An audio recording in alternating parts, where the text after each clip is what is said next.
sur ce passage que nous avons lu tout à l'heure, Actes chapitre 17, les versets 16 à 31. Nous sommes à Athènes au 1er siècle. L'apôtre Paul est arrivé non pas pour prêcher, mais pour s'évader de notre lieu où il était en péril. Il arrive dans cette ville capitale de la culture grecque, ce point sommet de la culture, n'est-ce pas, de l'Antiquité. Ville magnifique, et il est très irrité. Nous lisons que comme il les attendait à Athènes, il avait en lui-même l'esprit exaspéré en contemplant cette ville vouée aux idoles. Je vous expliquerai tout à l'heure. Il essaie de prêcher l'évangile. Il s'entretenait donc dans la synagogue, parce qu'il y avait une synagogue juive, avec les Juifs et ceux qui craignaient Dieu, et sur la place publique chaque jour, tous les jours, avec ceux qui s'y rencontraient. Quelques philosophes épicuriens et stoïciens se mirent à parler avec lui, et les uns disaient « Que veut dire ce discoureur ?» Vous savez que là, où il y a des philosophes, là, il y a un élitisme. Le mot discoureur est une façon de dédaigner Paul parce qu'il n'est pas de l'école des stoïciens ou des épicuriens. Les philosophes sont des intouchables. Ils connaissent. Et donc, qui est ce discoureur? Et il l'amène à l'Aréopage. Alors, ils le prièrent, le menèrent à l'Aréopage et dirent: pourquoi pourrions-nous savoir quel est ce nouvel enseignement dont tu parles, car tu portes à nos oreilles des choses étranges. Nous voudrions donc savoir ce que cela veut dire. Et donc Paul est amené à l'Aréopage, qui est quelque chose entre une vraie tribunal et un endroit de prédication en plein air. C'est là que beaucoup de décisions se font dans la ville. Ce n'est pas exactement un procès, mais quelque chose de proche. Et Paul doit s'expliquer. Et dans la première partie de ce message, je veux vous dire simplement 3 choses en introduction. Paul va vous dire: je vois combien vous êtes religieux. Deuxièmement, il va dire: je vois combien vous êtes ignorants. Et troisièmement, ce que vous ne connaissez pas, je vais vous expliquer. D'accord? Et après ça, il y aura une deuxième partie du message. D'abord, je vois combien vous êtes religieux. Lorsque nous sommes à Athènes avec Paul, nous regardons autour de nous et nous voyons l'autel des Euménides. C'est des dieux sombres qui vengent les meurtriers. Nous regardons à droite, nous voyons le sanctuaire de Bacchus. À gauche, nous voyons le temple d'Apollos, le temple de Mars. Ailleurs, nous voyons l'autel des 12 dieux. En tout cas, la ville est pleine de dieux, pleine de dieux. Jusqu'au point où Pétrone, un ancien consul de Néron et un écrivain un peu satirique, a écrit ceci, donc de l'époque de Paul. Il dit: à Athènes, il est plus facile de trouver un Dieu que de trouver un être humain. Voilà. Nous voyons la raison pour l'exaspération de Paul, qui connaît le vrai Dieu et qui voit tous ces faux dieux qui remplissent l'esprit, la culture, la vie des Athéniens. Ce n'est pas loin de certaines parties de notre monde aujourd'hui. Et je crois que vous allez voir tout à l'heure combien ça se rapproche de plus en plus à la France de nos jours. Il y avait non seulement beaucoup de dieux, mais il y avait ces 2 groupes de philosophes. Il y avait d'abord les épicuriens. Alors, les épicuriens, c'était des matérialistes absolus. Ils croyaient que la matière était éternelle et que tout venait de petites particules de matière. Et que lorsque nous mourons, nous revenons à la matière. Nous n'existons plus après notre mort. Alors, ces épicuriens n'étaient pas des athées, strictement parlant, parce qu'ils ne disaient pas « il n'y a pas de Dieu », mais ils se disaient « s'il y a des dieux, ils ne prennent aucun soin, ils n'ont aucun intérêt par rapport à nous, et donc ça n'a aucune importance. » Ils pensaient qu'il n'y avait pas de providence, c'est-à-dire que tout se passe selon le hasard complet. Comme on ne sait pas s'il y a des dieux, et même s'il y en a, ils ne sont pas impliqués dans le monde, tout se passe selon le hasard. Et donc, il se disait que la seule chose que l'un peut faire, c'est de chercher le plaisir. Les épicuriens, n'est-ce pas? Et il disait même que le seul plaisir dont on peut être sûr ici-bas, c'est la tranquillité. Donc, il cherchait par beaucoup de moyens à être tranquille.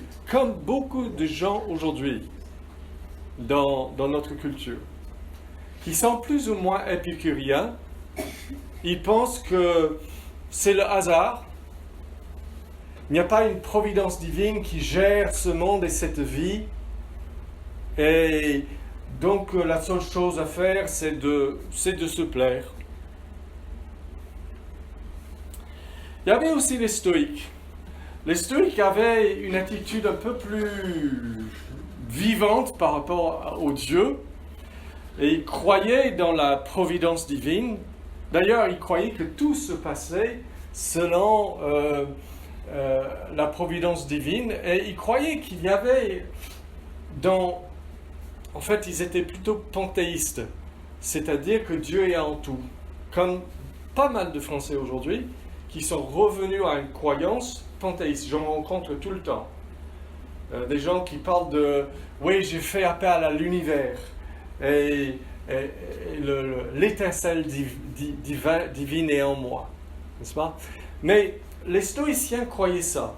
Ils croyaient qu'il y avait une sorte de feu invisible en toutes choses, dans les dieux, dans l'univers. Et ils appelaient ça la raison universelle. La raison universelle. Et ils croyaient que cette puissance était la raison. Et que la raison universelle dirigeait tout ce qui se passait. Tout était selon un destin. Et donc, eux, ils se disaient que, comme c'est comme ça, il ne faut pas lutter contre tes circonstances. Il faut simplement t'aligner avec la raison en toi, qui est liée à la raison universelle, pour accepter les choses. Et donc, le plaisir, la douleur, ou même la mort, tout cela, c'est indifférent pour eux, les stoïciens.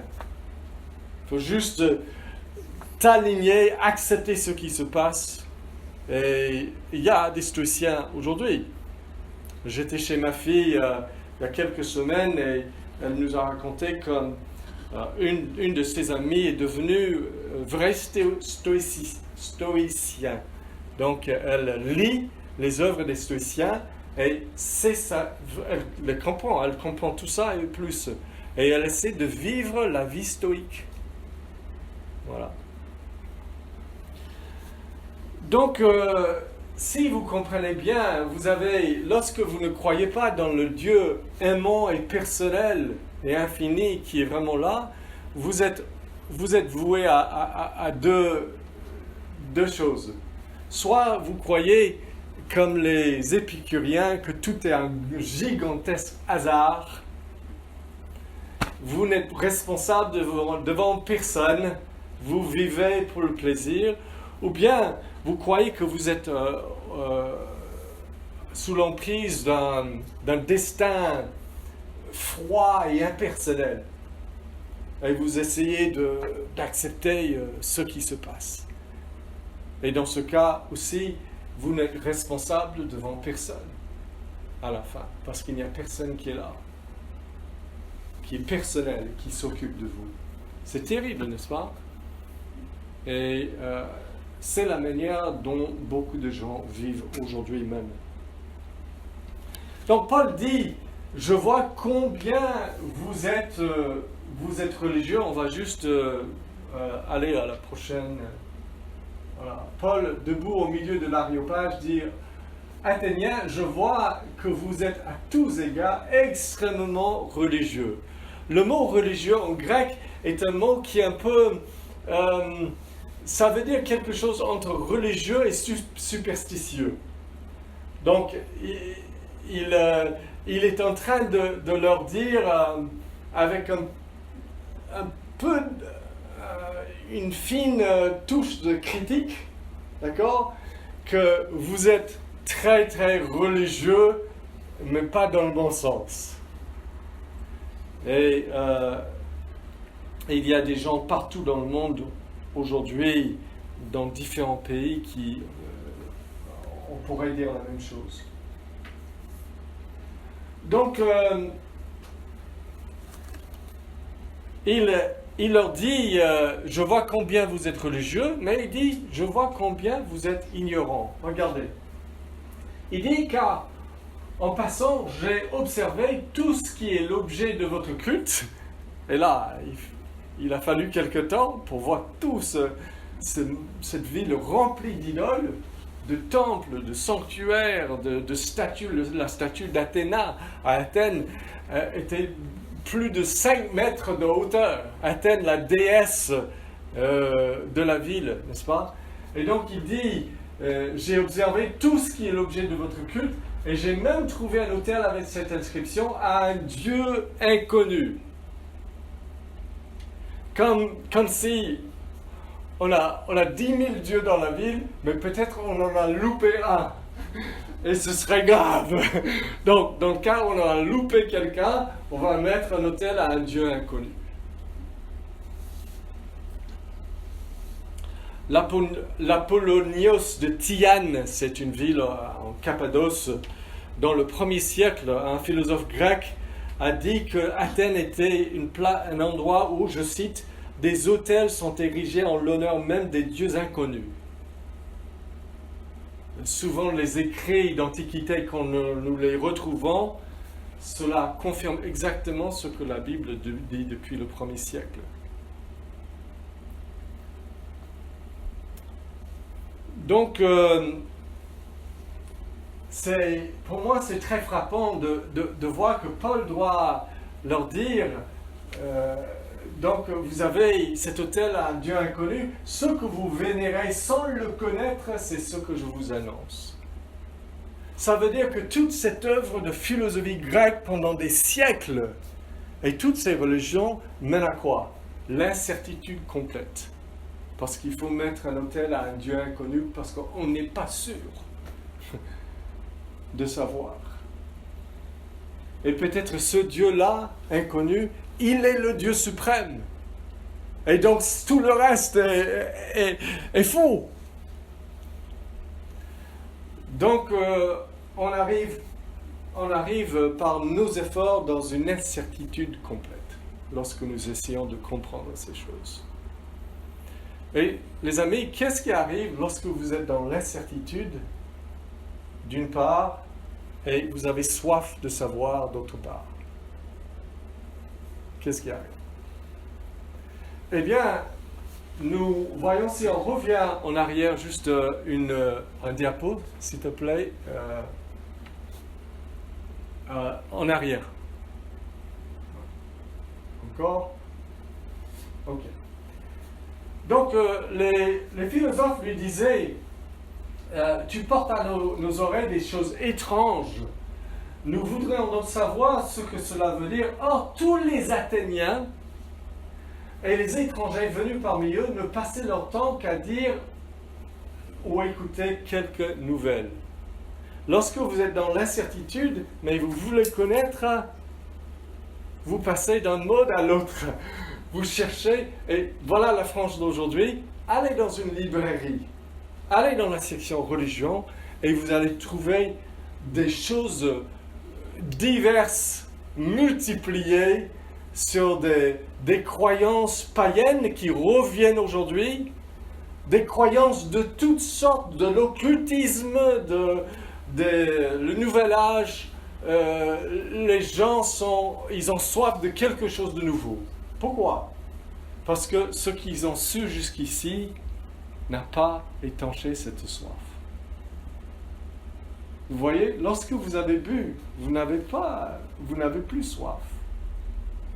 Mais les Athéniens ont une soif qui vient du fait que tout ce qu'on a eu jusqu'ici, ça ne nous a pas mené à la satisfaction. Ok, donc Zoé, on va revenir à... Oui, encore. Non, tu as raison, oui, vas-y. Ok, bien. La Bible nous dit que, et je vous dis que si vous essayez de trouver la vérité de vous-même, au lieu d'écouter le Dieu de vérité qui se révèle et vous montre la vérité, si vous essayez de spéculer, de raisonner, trouver la vérité vous-même, vous allez aboutir à la même fin que les Athéniens. Écoutez ceci, 1 Corinthiens chapitre 1. Paul dit, où est le sage, c'est-à-dire le philosophe? Où est le scribe? Où est le contestataire de ce siècle? Dieu n'a-t-il pas frappé de folie la sagesse du monde? Dieu n'a-t-il pas frappé de folie la sagesse du monde? Car puisque le monde, avec sa sagesse, n'a pas connu Dieu, un Dieu inconnu. Peut-être c'est votre cas, que vous êtes là aujourd'hui et vous vous dites, mais moi je ne connais pas Dieu. Et toute cette rencontre tourne autour de cela. Est-ce que tu connais Dieu?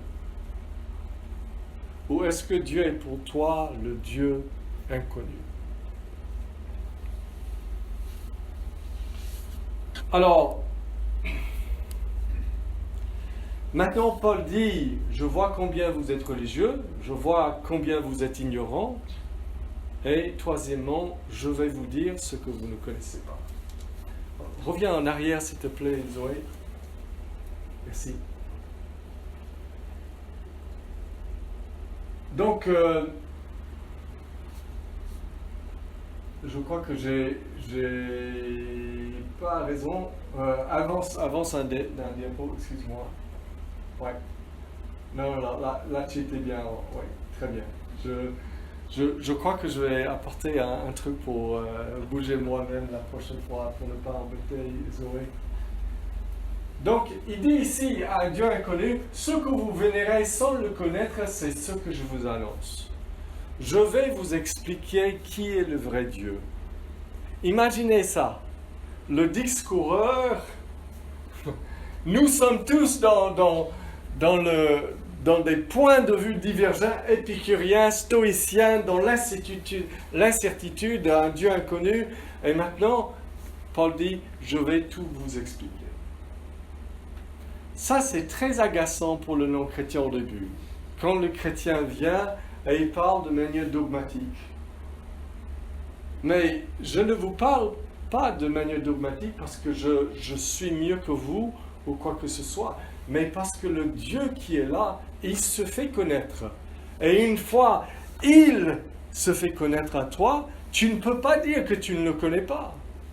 Paul a été arrêté sur la route de Damas, foudroyé par le Seigneur Jésus-Christ. Il était dans une fausse religion lui-même. Le Christ le rencontre, l'aveugle par l'éclat de sa gloire, et lui dit, lève-toi, va dans la ville, je te dirai ce que tu dois faire. Qui es-tu, Seigneur? Je suis Jésus de Nazareth que tu persécutes. La vie de Paul est changée. Il ne peut pas dire qu'il ne sait pas qui est Dieu, parce qu'il sait. Vous savez que l'agnosticisme absolu, c'est quoi?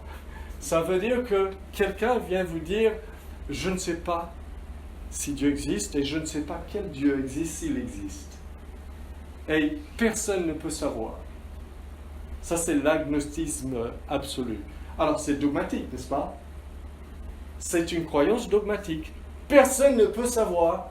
Ah, tu es sûr que personne ne peut savoir? Peut-être quelqu'un a rencontré le vrai Dieu.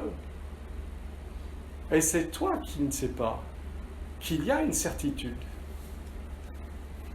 Donc, je vous supplie de réfléchir sur votre position contre le dogmatisme, parce que le Dieu véritable, il est là, et il se fait connaître.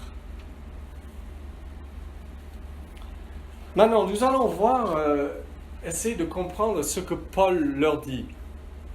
Quand il explique Dieu, qui est ce Dieu que vous ne connaissez peut-être pas? Qui est-il? Ou si vous êtes chrétien, comment est-ce que vous devez expliquer Dieu à vos amis? Et est-ce que vous croyez dans ce Dieu-là? Donc nous allons, s'il te plaît Zoé, voir dans la deuxième partie de ce message 4 choses. Voilà. Est-ce que je suis bien? Oui, non, il faut revenir en arrière, oui. C'est... Ok, très bien.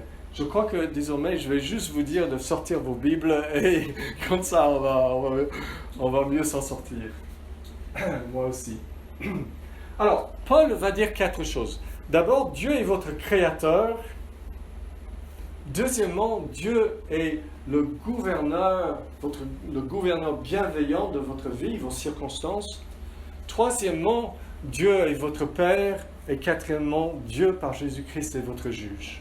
Ce n'est pas difficile, mais il faut vraiment saisir ces 4 choses, parce que c'est vrai, et vous allez voir un jour que c'est vrai. Donc, d'abord, Dieu est votre créateur. Ce que vous vénérez sans le connaître, c'est ce que je vous annonce. Le Dieu qui a fait le monde et tout ce qui s'y trouve, lui qui est le Seigneur du ciel et de la terre, n'habite pas dans des temples faits par la main des hommes. Il n'est pas servi par des mains humaines comme s'il avait besoin de quoi que ce soit, lui qui donne à tous la vie, le souffle et toutes choses. Les Athéniens avaient plein de temples dans lesquels leur Dieu habitait. Et dans la conception païenne, ton Dieu est un Dieu local. D'accord? Athéna est le Dieu d'Athènes. Elle habite là. Elle n'est pas ailleurs. D'ailleurs, ils craignaient aller faire la guerre dans une vallée si leur Dieu était le Dieu des montagnes. Ils se disaient, il se peut que notre ennemi, son Dieu, soit le Dieu des vallées. Il ne faut pas qu'on lutte contre eux dans les vallées. Et donc, c'était des dieux, lorsque l'homme crée des dieux, lorsqu'il y a une fausse religion, et nous spéculons, nous créons un Dieu toujours, d'une part, à la taille humaine, parce que nous voulons le contrôler. Et Paul doit leur dire, non, Dieu n'habite pas dans vos temples. Ce n'est pas vous qui lui donnez un logement. C'est lui qui vous donne le logement du monde entier et tout ce qui se trouve. Comment est-ce qu'il peut habiter dans votre temple alors que c'est lui qui a tout fait? Il n'est pas servi par des mains humaines. Vous savez que dans l'hindouisme, on apporte de la nourriture aux dieux. Si vous allez dans un temple hindou, vous pouvez voir des assiettes avec de la nourriture offerte aux dieux. Et quand après les gens prennent cette nourriture et ils le mangent, mais ils croient que leur Dieu l'a déjà mangé. Et quand vous leur demandez, mais la nourriture est restée sur l'assiette, comment est-ce que tu peux croire que ton Dieu l'a mangé? Ils disent ceci. Voilà l'explication. Quand je lis un livre, j'imbibe les mots de ce livre. Mais les mots restent imprimés sur la page. N'est-ce pas? Cette nourriture, mon Dieu l'a mangée, même si la nourriture est restée sur l'assiette. Voilà la croyance hindoue. Mais ces dieux ont besoin de l'homme pour manger. Et la première chose à savoir, c'est que Dieu n'a pas besoin de vous. Il n'a aucun besoin de vous. Vous pouvez vous repentir et venir à lui, ou vous pouvez périr. Vous n'êtes pas le centre de l'univers. Les nations sont comme une goutte d'eau d'un seau, sont comme la poussière sur la balance. Tous les hommes de toute l'histoire sont comme de la poussière devant Dieu. Il est glorieux, infini, il suffit à lui-même, Père, Fils et Saint-Esprit, depuis l'éternité et pour l'éternité, dans une joie ineffable. Il n'a pas besoin de vous. S'il nous a créés, c'est pas par un besoin, c'est par un débordement d'amour qu'il veut bénir, parce que c'est sa nature de bénir, d'aimer. Quelle différence entre le Dieu véritable et les dieux que nous faisons. Deuxièmement, et tu peux aller plus loin, Zoé, s'il te plaît. Deuxièmement, Dieu est le gouverneur bienveillant et personnel de votre vie. Il a fait toutes les nations humaines issues d'un seul homme. Il a fait que toutes les nations humaines issues d'un seul homme habitent sur toute la face de la terre. Il a déterminé les temps fixés pour eux et les bornes de leur demeure. Donc les épicuriens n'ont pas raison, tout n'est pas un hasard. Il y a une providence, mais les stoïciens n'ont pas raison parce que cette providence n'est pas un destin impersonnel et froid, c'est un gouverneur personnel et bienveillant qui gouverne les circonstances de votre vie. Si vous êtes là aujourd'hui, c'est parce que le Dieu qui est là, le Créateur, celui qui vous a fait pour lui-même, il vous a amené ici. Donc il a déterminé les temps fixés pour eux, les bornes de leur demeure, même votre géographie, même le fait que vous êtes en France, c'est Dieu qui a fait que vous êtes là. Et pas dans une ville hindoue, en train d'offrir de la nourriture à un faux Dieu. Mais pourquoi est-ce que Dieu gère les circonstances de ta vie? Parce que, en tant que gouverneur de ta vie, il gouverne aussi le but de ta vie. C'est lui qui a fixé la raison pour laquelle tu vis. Imaginez, attendez juste un moment. Si Dieu a fait l'homme, il avait une raison. Il avait son but à lui. Donc, ta vie est pour un but que Dieu sait, pas pour un but que tu vas décider. Et voilà ce but. Il a fait que les temps fixés, les bornes de la demeure, afin qu'il cherche Dieu. Pour le trouver si possible en tâtonnant. Or, il n'est pas loin de chacun de nous, car en lui, nous avons la vie, le mouvement et l'être. Donc, ceux qui ont fait l'autel au Dieu inconnu n'ont pas raison. Il n'est pas un Dieu tellement transcendant, tellement caché, qu'on ne peut pas le connaître. Il est tout près de nous, car en lui nous avons la vie, le mouvement et l'être, et il nous a fait pour que nous le connaissions. Est-ce que vous cherchez Dieu? Est-ce que vous cherchez à le connaître? Est-ce que vous ouvrez votre cœur pour savoir qui il dit qu'il est? Non pas pour vous faire un Dieu à votre sauce, mais savoir qu'est-ce que tu me montres de toi-même.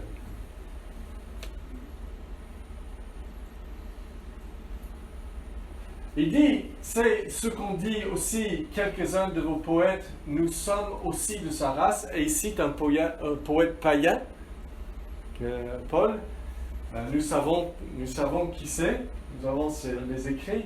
Ainsi donc, étant de la race de Dieu, nous ne devons pas penser que la divinité soit semblable à de l'or, de l'argent, de la pierre sculptée par l'art et l'imagination des hommes.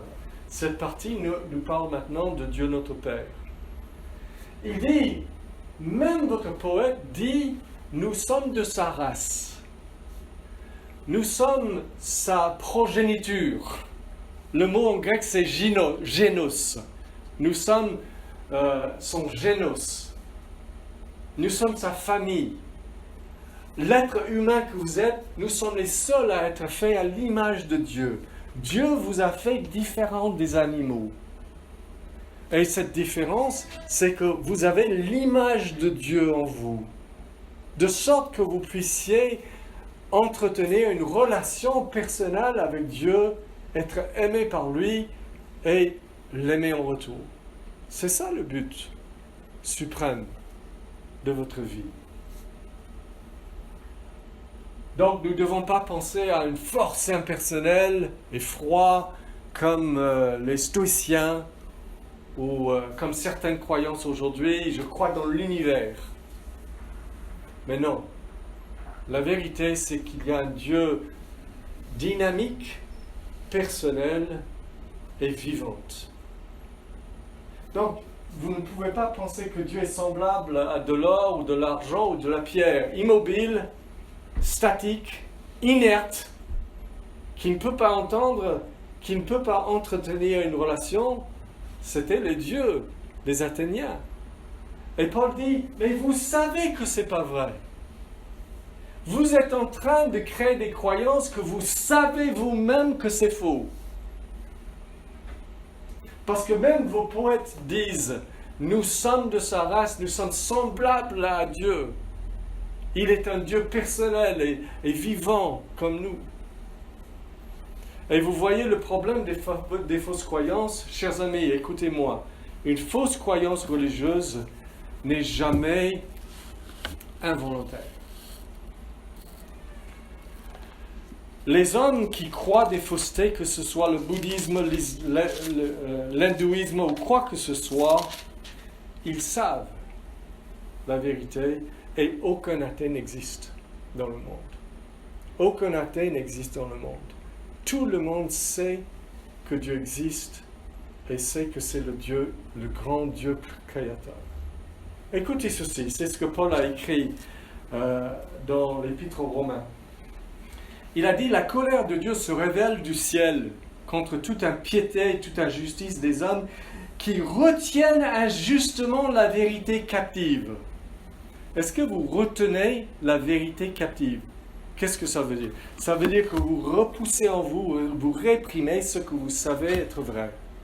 Vous regardez autour de vous, vous voyez la magnificence des galaxies, vous voyez la beauté de ce monde, un monde de couleurs, c'est pas tout en gris, un monde de musique. On ne l'entend pas ici, on entend le lave auto. Mais vous savez que si vous sortez des villes que les hommes ont fait, où nous avons chassé les oiseaux, si vous allez n'importe où dans le monde, qu'est-ce que vous vivez? Il y a de la musique constante. Les oiseaux qui chantent partout dans le monde. Nous vivons dans un monde de musique. Et ces oiseaux chantent plus que Darwin n'aurait voulu. C'est-à-dire, c'est pas simplement pour attirer un partenaire. Ça chante tout le temps. Avant de se reproduire, après, ça chante tout le temps. Un monde de beauté, un monde de goût, de couleurs, de musique, de galaxies, de montagnes. Oh, c'est un hasard. Personne d'intelligent ne peut croire cela. Et de plus en plus, les grands scientifiques, en voyant l'ADN, etc., le code compliqué de l'être dans la cellule humaine, ou la cellule la plus simple qui existe, la cellule vivante la plus simple, vous savez, a besoin de d'une bibliothèque comme celle-là, de codes d'ADN pour lui dire comment se reproduire. Un code, c'est un langage avec 4 lettres qui est écrit pour expliquer exactement comment et sans lequel ça ne peut pas être une cellule vivante. Qui a écrit le code? Pas la cellule. Et le code est tellement compliqué et tellement... On ne peut pas dire que ces lettres sont venues ensemble comme ça. Personne d'intelligent ne peut penser une telle ânerie. Et Paul dit donc ceci. Il dit, les hommes qui retiennent injustement la vérité captive, car ce qu'on peut connaître de Dieu est manifeste pour eux, car Dieu le leur a manifesté. En effet, les perfections invisibles de Dieu, sa puissance éternelle et sa divinité se voient fort bien depuis la création du monde quand on les considère dans ses ouvrages, c'est-à-dire dans la création que vous voyez autour de vous. Lorsque vous voyez un beau portrait magnifique, vous voyez qu'il y a un peintre. Les couleurs ne sont pas venues comme ça pour que ce portrait ressemble vraiment à telle personne. Et lorsque vous voyez la création, chers amis, vous savez en vous-même que Dieu existe et qu'il est incroyablement grand, incroyablement bon, incroyablement sage.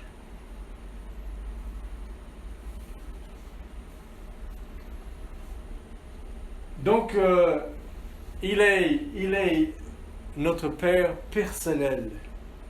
Nous sommes de sa race. Nous avons quitté la famille. Si nous sommes pécheurs, nous avons tous quitté la famille.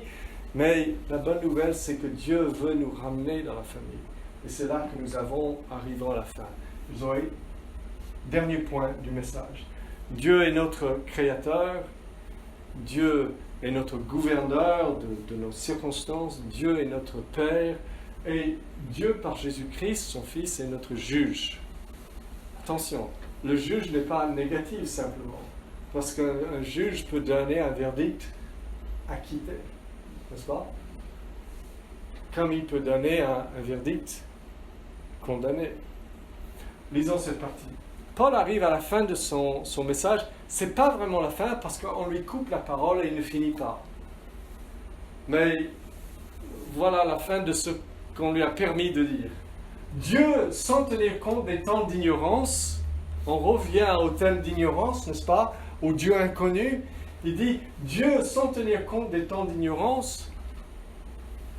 Le mot sans tenir compte signifie en grec quelque chose comme outrepasser. Ça veut dire que Dieu aurait pu, quand les hommes ont inventé des faux dieux en sachant pertinemment qu'il est là, Dieu aurait pu anéantir l'histoire humaine et les hommes.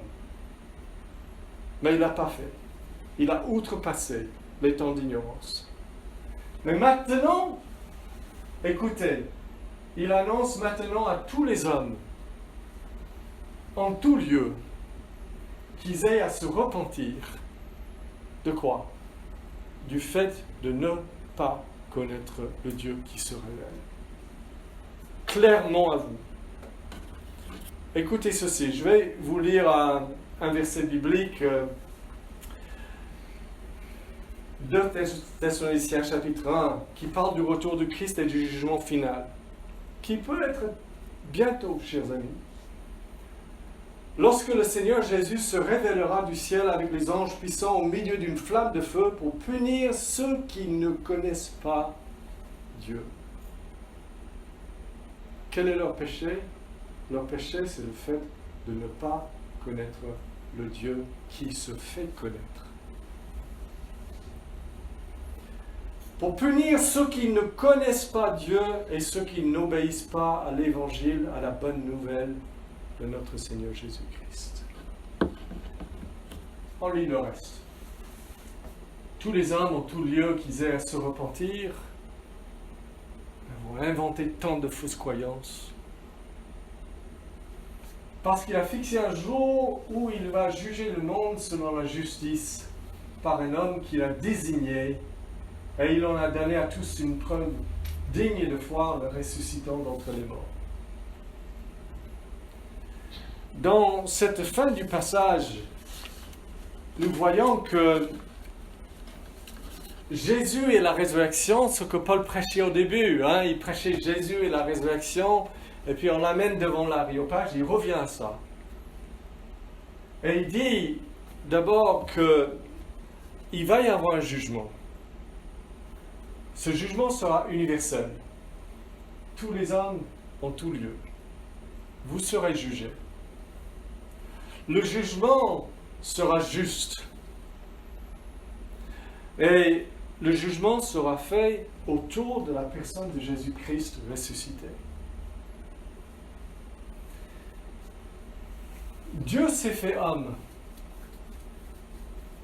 Il s'est incarné. tout en restant Dieu, il voile sa majesté, il prend la nature et le corps humain, afin de se révéler une bonne et dernière fois suprême à l'homme, pour qu'on ne puisse jamais dire qui est le Dieu inconnu. On ne peut jamais dire ça maintenant depuis la venue du Christ. On voit dans le visage de Jésus-Christ, d'une manière humaine et compréhensible, qui est Dieu. Dieu s'est fait connaître à vous. Et ce qui s'est fait connaître est merveilleux, plein de grâce et de vérité. Et puis il va jusqu'à une croix pour mourir pour vous, afin de vous ramener à lui.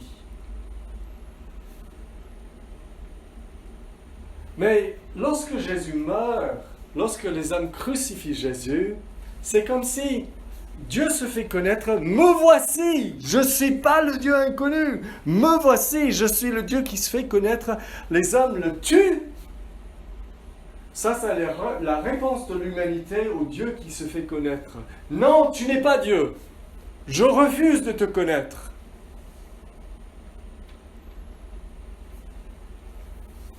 Mais Dieu ressuscite Jésus en tant qu'homme.